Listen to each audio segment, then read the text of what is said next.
तो आज हम लोग पढ़ेंगे ओथेलो चैप्टर के बारे में। इस किताब से, है ना, इस किताब का हम लोग चैप्टर पढ़ेंगे ओथेलो। ठीक है, विलियम शेक्सपियर के द्वारा लिखा हुआ ये चैप्टर, जैसे मैकबेथ चैप्टर था वैसे ही विलियम शेक्सपियर के द्वारा ये भी एक चैप्टर लिखा हुआ है, ओथेलो। अच्छा, विलियम शेक्सपियर के बारे में ऑलरेडी मैंने आप लोगों को बताया है। ठीक है, इनका जन्म 23 अप्रैल 1564 में हुआ था और मरे थे 1616 में, 1616 में। इंग्लैंड के ये पोएट थे। एक्चुअली ये ड्रामाटिस्ट थे और पोएट भी थे।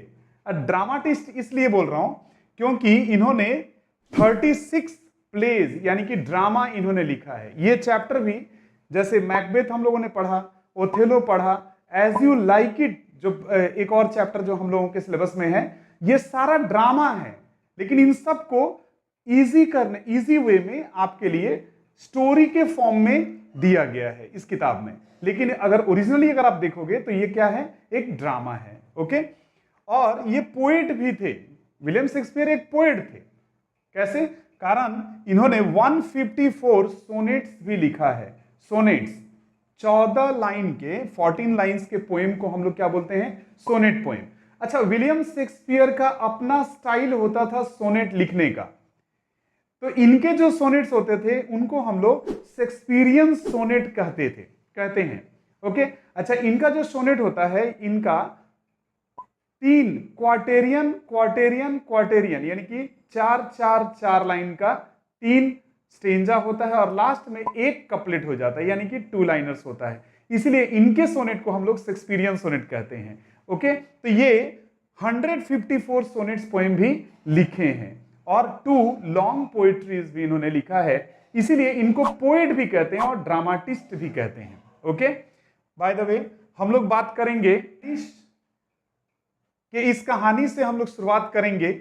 ओके, जहां के राजा को ड्यूक कहा जाता है, द ड्यूक ऑफ वेनिस। ये एक लैंग्वेज है, फ्रेंच लैंग्वेज में ड्यूक मतलब जो कहा जाता है और इंग्लिश में इसी को किंग कहा जाता है। ओके, तो वेनिस के राजा के सीनेटर्स जितने थे, उस सीनेटर्स में, सीनेटर्स मतलब मंत्री आप कह सकते हो, ठीक है ना, तो उनके जो भी सीनेटर्स थे उसमें एक व्यक्ति थे, उनका नाम था ब्रेबेंसियो, जो कि एक सीनेटर थे। ठीक है, वो मतलब मंत्री परिषद में एक थे, पोस्ट उनका था, हाईएस्ट पोस्ट होता है ये। अच्छा, इनकी एक लड़की थी, मतलब ब्रेबेंसियो की एक लड़की थी जिसका नाम था डेस्डेमोना। अच्छा, डेस्डेमोना का वो शादी करना चाहते थे। किससे शादी करना चाहते थे? जो इनके ही कंट्री का हो, मतलब इन्हीं के रीजन का हो, ठीक है, इन्हीं के कंट्री का हो और इन्हीं के फेयर कॉम्प्लेक्शन हो। कहने का मतलब वाइट पीपल हो, ठीक है ना, हो कैसा, फेयर कॉम्प्लेक्शन, सफेद, है ना, जो अंग्रेज लोग जैसा कलर के होते हैं उसी कॉम्प्लेक्शन में वो खोजते थे, मतलब वो उनका कंडीशन था। लेकिन डेस्डेमोना जो थी ना, उसको वो सबसे कोई प्रॉब्लम नहीं था। उसको चाहिए था कि उसको कोई समझे, उसके हर्ट फीलिंग को उसको कोई समझे, इस टाइप का कोई व्यक्ति उसको मिले, ठीक है ना, उससे वो शादी कर लेगी। By the way, Othello Duke के वहां पर एक ऊंचे पोस्ट पर जनरल हुआ करते थे, ठीक है ना। बाद में उनको जनरल के पोस्ट पर रखा गया था, जनरल बने थे, मतलब आर्मी का, सेना का वो एक हायर पोस्ट होता है, वहां पर उस पोस्ट पर ओथेलो थे। अब ओथेलो जो थे, ये कैसे व्यक्ति थे? ये थे मोर, जो कि सेंटेंस जब हम लोग पढ़ेंगे, जब चैप्टर पढ़ेंगे तो उसमें आएगा मोर। और ये मोर क्या होते हैं लोग? एन अफ्रीकन ब्लैक मैन, मतलब these people are black people, ठीक है ना, काले लोग। विदेशों में मतलब बाहर के देशों में ज्यादा से ज्यादा व्हाइट पीपल, ब्लैक पीपल, ये थोड़ा सा कंट्रोवर्सी हमेशा उनके बीच का चलता रहता है, ठीक है ना। दोनों एक दूसरे का मतलब समझो तो उनके बीच का कंट्रोवर्सी रहता है। ओके, खैर वो अलग मैटर है। तो ये एक जनरल थे और ब्लैक पीपल थे। इन्होंने ओथेलो ने डिफीट किया था तुर्क आर्मी को। उन्होंने तुर्क माने जितने भी तुर्कीज थे उनको हराया था। कहां पर? तो आइलैंड ऑफ साइप्रस में, आइलैंड ऑफ साइप्रस, साइप्रस के आइलैंड मतलब वहां पर उन लोगों ने तुर्क को हटाया, माने भगा दिया था, हरा दिया था, और तब इनको जनरल बना दिया गया था ओथेलो को। और ओथेलो को ड्यूक भी पसंद करते थे और ब्रेबेंसियो भी उसको बहुत पसंद करते थे।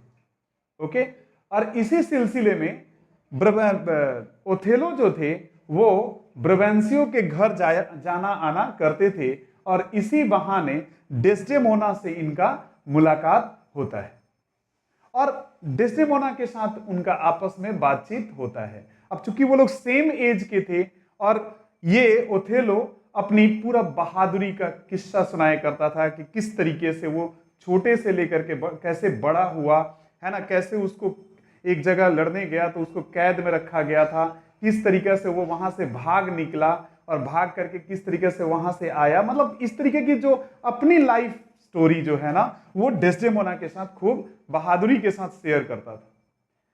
इससे डेस्डेमोना जो थी इससे काफी इंप्रेस्ड होती है और फिर इन लोगों ने डिसाइड किया क्या करने का, शादी करने का। और ये लोग सीक्रेटली अल्टीमेटली इन लोगों ने शादी भी कर लिया, जो कि ब्रेबेंसियो को बिल्कुल नापसंद था। ब्रेबेंसियो एकदम नहीं चाहते थे कि ओथेलो और डेस्डेमोना की शादी हो। रीजन आप लोग समझ चुके हैं, ब्लैक पीपल व्हाइट पीपल।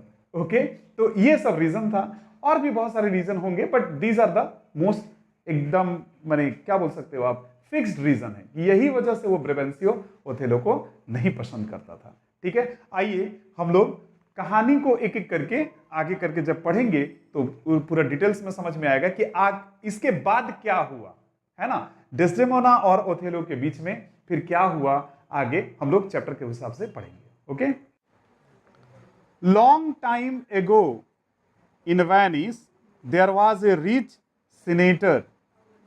बहुत साल पहले वेनिस में एक सीनेटर हुआ करते थे। सीनेटर मैंने बताया ना, सीनेटर एक्चुअली क्या होता है, एक जो राजाओं माने माने जो पॉलिटिकली कहो या चाहे कोर्ट की बात करो, माने दरबार की बात करो, तो उसमें एक लेजिस्लेटिव बॉडी होता है, मंत्री वगैरह होते हैं, उसी को एक पोस्ट को कहा जाता है सीनेटर। तो एक वेनिस का एक रिच सीनेटर हुआ करता था, हु वाज नोन एज ब्रेबेंसियो। क्या नाम था उसका, ब्रेबेंसियो। थोड़ा लाइनिंग पर भी ध्यान देते रहिएगा आप लोग। He had a beautiful daughter, बहुत ही खूबसूरत एक लड़की थी उसकी, द जेंटल डेस्डेमोना। क्या नाम था उसका, Desdemona. She was sought by various suitors. अच्छा, उसके लिए बहुत सारे सूटर्स आते थे। सूटर्स कहने का मतलब सूटर नहीं, उसके हाथ पकड़ने वाले, वो सूटर नहीं, ठीक है ना। कहने का मतलब उसको माने उसके लिए हस्बैंड के रूप में बहुत सारे लोग आते थे, लेकिन उनको क्या चाहिए था, बोथ ऑफ हर, उसको दोनों कंडीशन था। क्या था, माने उसके क्लाइम का होना चाहिए, क्लाइम यानी कि उनके कंट्री का, उनके देश का, एंड कॉम्प्लेक्शन, उन्हीं के कॉम्प्लेक्शन, उन्हीं के गोरे रंग का चाहिए, उनका ये कंडीशन था, उन्हीं के कॉम्प्लेक्शन में। कॉम्प्लेक्शन मैंने फेस का कलर बोला जाता है। But she found none of her choice, बेशक उसने अपने चॉइस का तो अब तक कोई नहीं पाया था।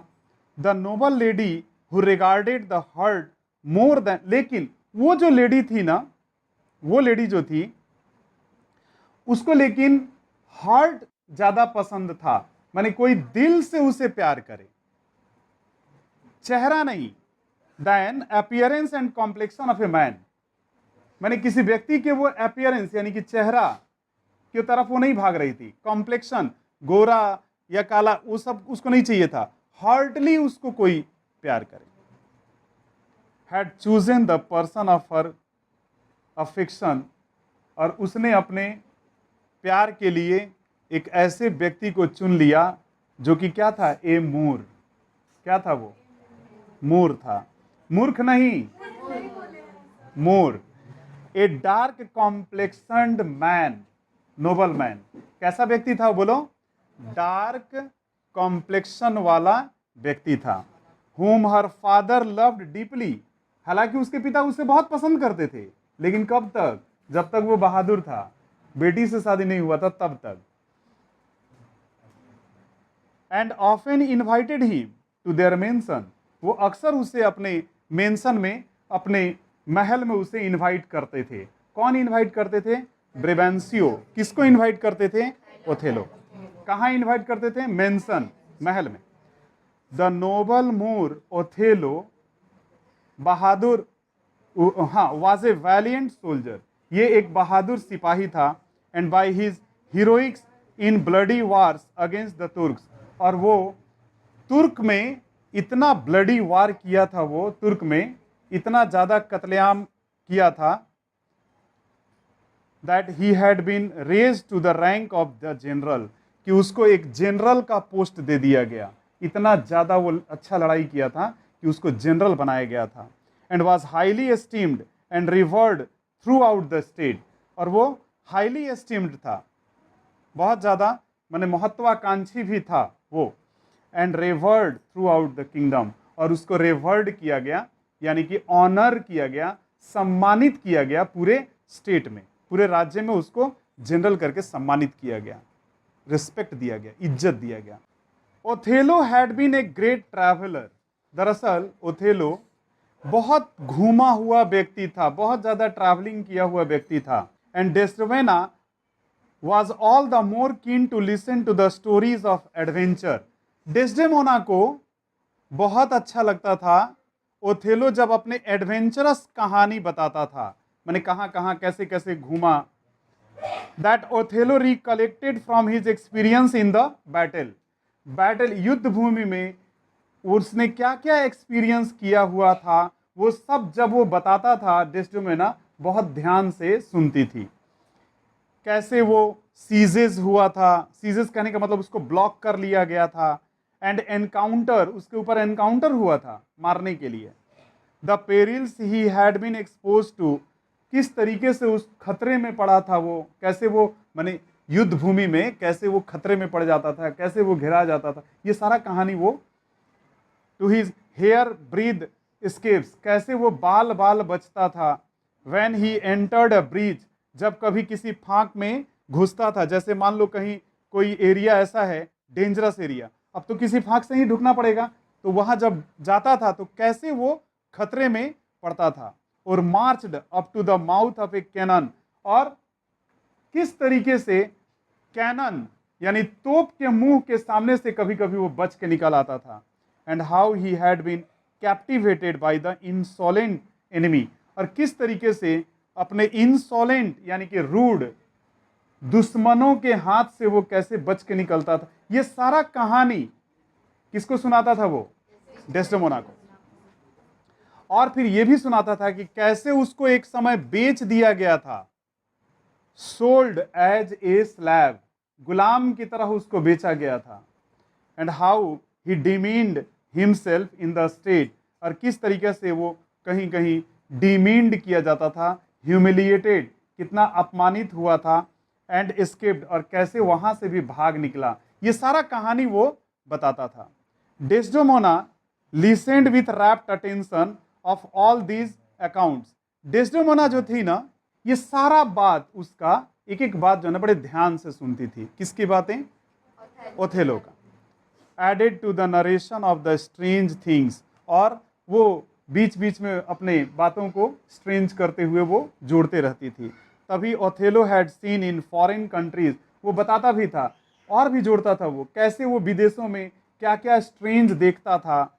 द वास्ट वाइल्डरनेस, जब विदेश में जाता है वो किस तरीके से वाइल्डरनेस यानी बड़े बड़े दूर दूर तक फैले हुए जंगल, रोमांटिक कैवर्न्स, कैसे रोमांटिक जो गुफा वगैरह होता है, एंड क्वेरीज, कैसे खद्दान को देखता था वो।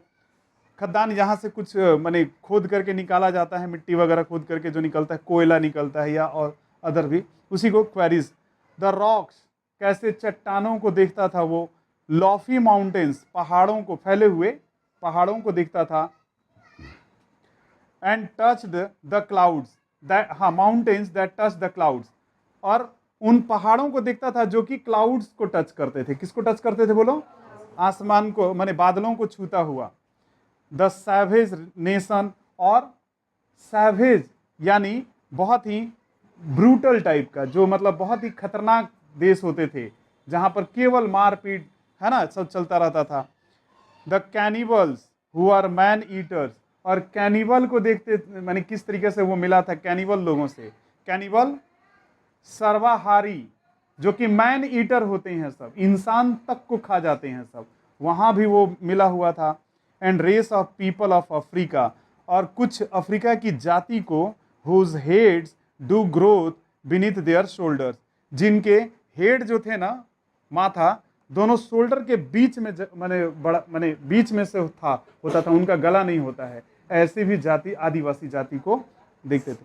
दीज स्टोरीज, ये सब जब कहानी वो बताता था ना, एंटीस्ट मतलब अट्रैक्टेड, एंटीस्ट का मतलब अट्रैक्टेड, आकर्षित करता था Desdemona so much that even if she was called for any house hold affairs, अगर किसी भी घर के काम के लिए उसको बुलाया जाता था, किसी भी घर के लिए काम के लिए बुलाता था लोग, तो क्या करती थी डेस्डेमोना? तुरंत जाती थी और इसका कहानी सुनने के लिए तुरंत भाग के चली जाती थी।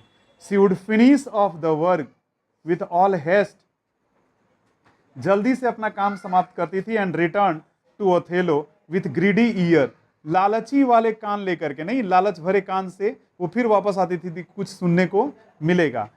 एंड टू डेवोर हिज डिस्क्लोजर, और फिर वो अपना डिस्क्लोजर के बारे में बताता था। At the end of his stories, कहानी जब खत्म होता है, डेस्डेमोना वुड ऑलवेज हसाई, डेस्डेमोना हमेशा बड़े गंभीर होकर के कहती थी, देन थैंक हिम, उसको धन्यवाद देती थी। And wish that if he had a friend who loved her, वो कहती है काश मेरा भी कोई दोस्त होता जो मुझे प्यार करता। He had only to teach him how to tell his story, काश उसको भी कोई कहानी बताने के, माने जैसे वो कहानी सुना रहा है, काश उसका भी कोई दोस्त होता जो उसको इस तरीके से कहानी सुनाता और प्यार करता। एंड दैट वुड ऊ हर, और बस यही जो वो बोली, तो इसी से वो ऊ कर लेती है। ऊ मतलब होता है विन, जीत लेना, उसको वो जीत लेती है। अपॉन दिस हिंट, यही हिंट से delivered not with more frankness, माने बहुत ज्यादा फ्रैंक होकर के नहीं बोलती थी, देन मॉडेस्टी, बहुत ही मॉडेस्टी, बड़े माने शर्माती हुई सी, है ना, बड़ा माने क्या बोलते हैं उसको, हाँ, बहुत ही सॉफ्ट वे में, और ब्लेसेस, खुशी के साथ वो बोलती थी। Which Othello could not but understand, जो कि ओथेलो समझ जाता था। And he spoke more openly for his love, और तब उसने ओपनली अपने प्यार के बारे में बताता है। And thus gained the consent of the generous and gorgeous lady Desdemona to marry him, और तब वो पूरी तरह से डेस्डेमोना को राजी कर लेता है, क्या करने के लिए? शादी करने के लिए।